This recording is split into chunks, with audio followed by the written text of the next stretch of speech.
The What to Read Next podcast helps you build a TBR of future favorite books. In each episode, Lauren and Neen interviews authors and book influencers to recommend books they loved for you to pick up today. If you're an avid reader, always looking for your next great read, then the show's for you. Hi, Diana. Welcome to What to Read Next podcast. Thank you. It's good to be here. So happy to have you here. Tell us a little bit about yourself. My original career was as a journalist, a television journalist, and a web journalist. I'm the daughter of a foreign service officer, so I grew up all over the world. And I write historical romance and historical mysteries. I love this. And so what led you to start writing historical romance and historical mysteries? Like, do you have a passion for history, or was it something else? Like, because it's like unique market to corner. Yeah. Well, it's funny because I didn't start till a little bit late in life. I think I was 40 when I started writing my first romance. And I've always loved writing, but I never thought about what I could write. But I was in the library with my kids, and it was a long line. Those was back in the days when you couldn't self-checkout. Yeah. And there was a romance on the shelf while we were waiting in line, and I started reading it. And, when we got to the front of the line, I tossed it in the bag with the kids' books. And, that summer I just got hooked. I mean, I'm one of those people who came to romance late. Yeah. A lot of people get hooked when they're teenagers but for me, I mean, I was fully grown. Yeah. And I must have read 100 that summer. I mean, I was really just obsessed with them, and I loved them. I loved their message. I was totally drawn into to the world, especially historical romance. And by the end of the summer, I started writing my own, and that eventually became Compromising Willa, which was it wasn't the first book I published, but it's not the first book I sold, but it was eventually published. Ooh, I love this. Yeah, so I love history. Yes, I do love history. And as a journalist, I've covered stories where like fact is crazier than fiction. So a lot of my stories are often the seed, the original seed is based on a true story or comes from a true story. So, I mean, that's where some of my inspiration comes from. I love this. I've been reading your latest series, and it's just been like such a treat to get one every year. And like, I need more, So talk to us about your latest series. And first of all, how do you say, is it Marquise or Marquess, or how do you say Marquess. Margaret. Okay. So Marquess Makes His Move. Yes. So tell us about the series, and tell us about the latest book in the series. Well, the series is, when I decided to pitch this is the third book in the series. The series is the Clandestine Affair series. But this is my first OwnVoices series. These characters are of Arab origin, but they move around in English society. I mean, they're English also. Yeah. In this particular book, the Marquess is half Arab. He's kind of an outcast from society because he's not fully quote unquote English, white English. And he goes undercover as a footman in the home of the heroine because it's in the home of a map maker who drew a map that cheated the Marquess out of part of his land. Okay. So he's going undercover to try to find evidence that he was cheated out of his land. What he doesn't know, he thinks the master of the house is the map maker, but the big secret is that it's actually the heroine, the woman of the house, who is the master map maker. Yeah, and we get a little bit of, I got a feeling like it was very Downton Abbey because he was acting as a footman, so we had to deal with like the servants and I had so much fun with that because I wanted him, that fish out of water element. Yeah. I had so much fun with that. I actually got a couple of original sources about like how footmen should act, what they should do, what their role is. There was actually a footman who wrote his memoirs. So I took a lot from that. I really wanted him sort of to understand and to be surprised and to realize that these are fully formed people and it's not an easy life. Yeah. Yeah. And it was fascinating as a reader who reads about the society about the time to read about the servants, like from the day-to-day life, like the specifications, like how do you serve, these members of society, and how it's grilling the day work, So Yeah. Yeah.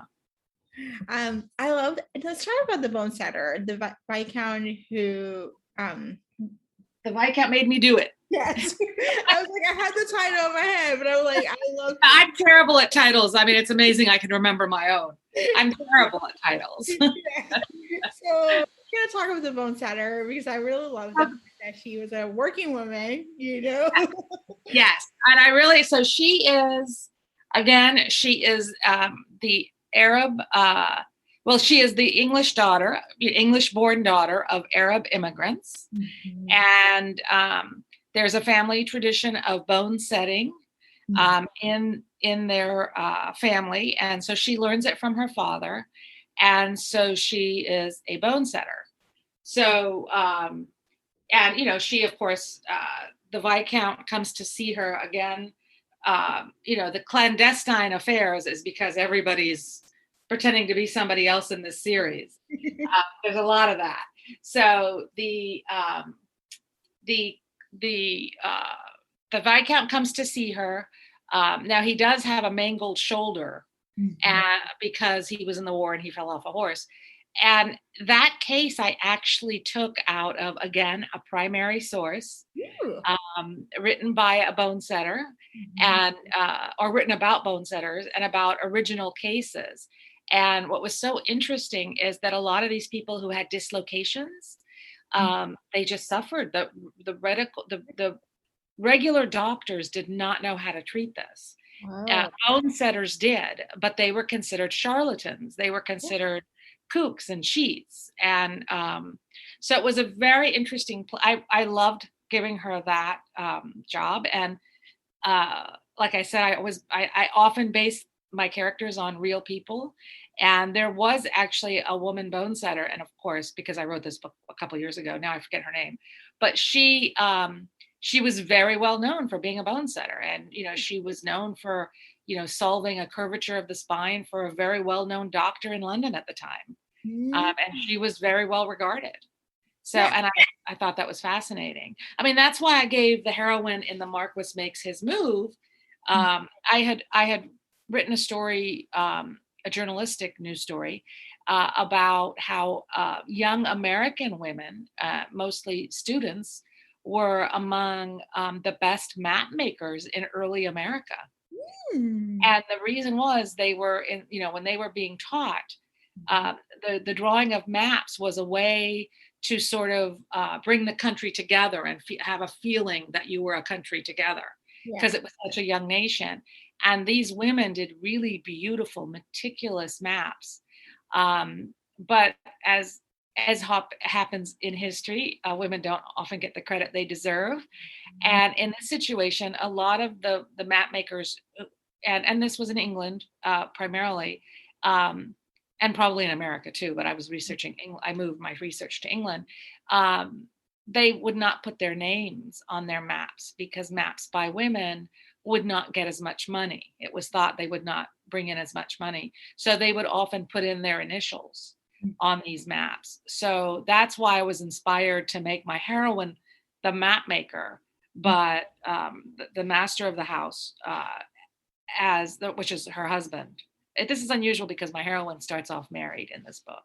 Yeah. I was like, how is it gonna work? It's a very forbidden romance. It is.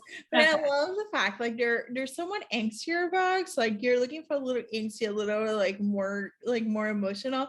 These books are for you, So. Thank you. They are pretty angsty.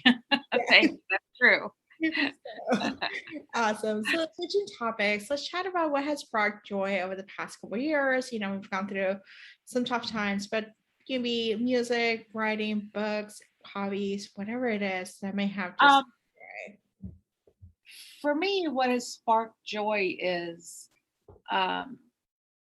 it's in large, well, one of the main things that sparked joy was still being able to write, right? And but one of the caveats to that is part of what energizes you and feeds you to go to writing is, going to conferences and meeting with readers and meeting with other writers.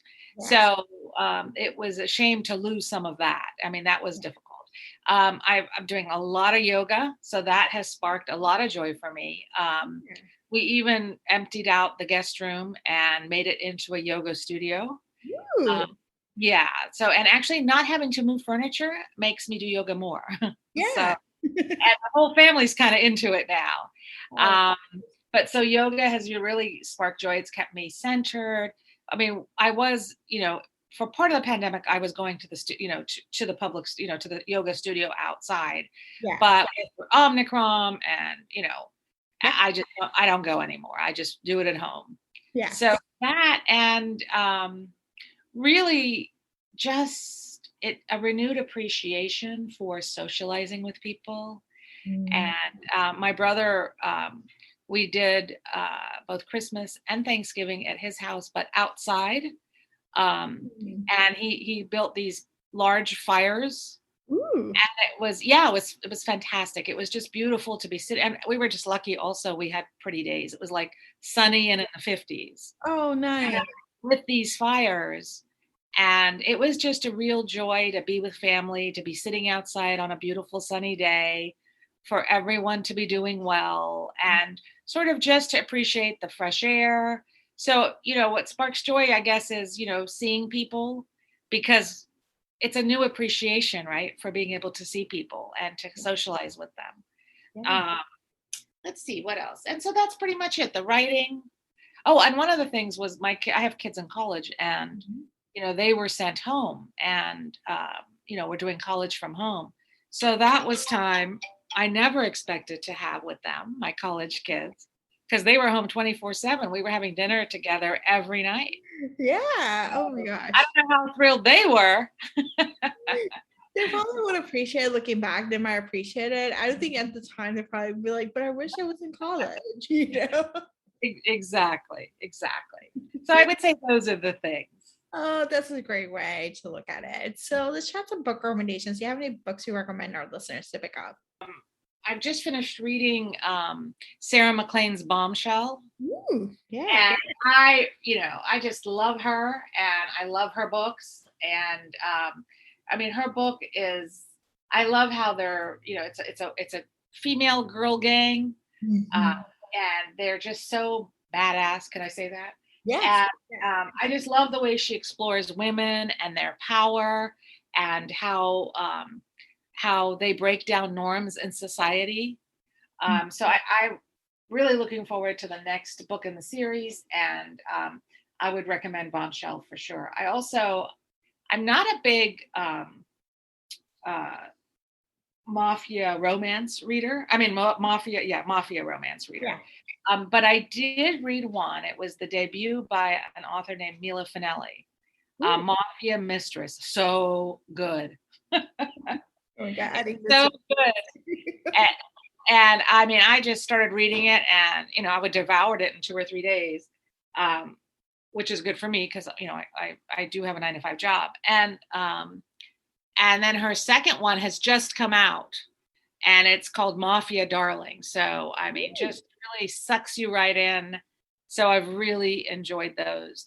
And also, if with this new show, Gilded Age, and speaking of, Netflix and all these things sparked a lot of joy also during the pandemic, because, there was a lot of time to sit home and watch these shows. So I am loving the new Gilded Age show on HBO. And if you're a big fan of those, read Joanna Shoup, who writes Gilded Age and does a fantastic job. So I love her books, and I am lucky enough to have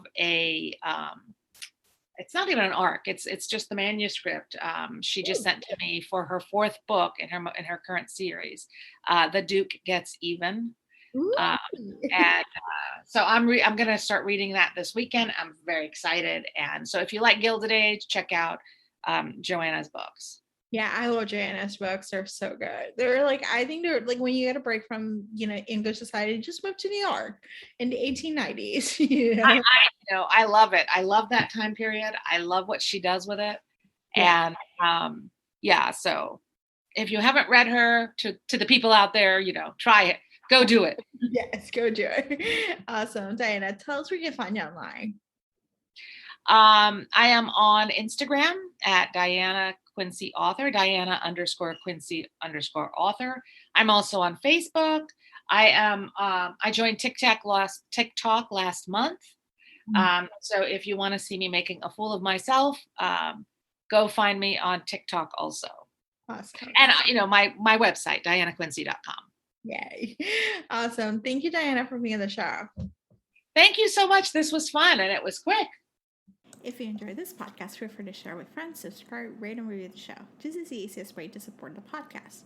Today's episode's partner is Libra FM. If you're an audiobook listener, then you should add Libra FM as your go-to source for paid audiobooks.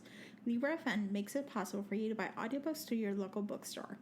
Memberships start at $14.95, and they also have great sales for women's audiobooks each month for $3.99, thanks to the Kiss Club. To sign up for Libra FM, please visit whattoreadnextblog.com/LibraFM. You will receive a free audiobook when you sign up for a monthly subscription. If you purchase a subscription through our link, you will be supporting the podcast at no cost to you. The What to Read Next podcast is part of the Frolic Podcast Network. Please visit frolic.media/podcast to discover new shows to tune in. Thank you so much for listening and have a great day.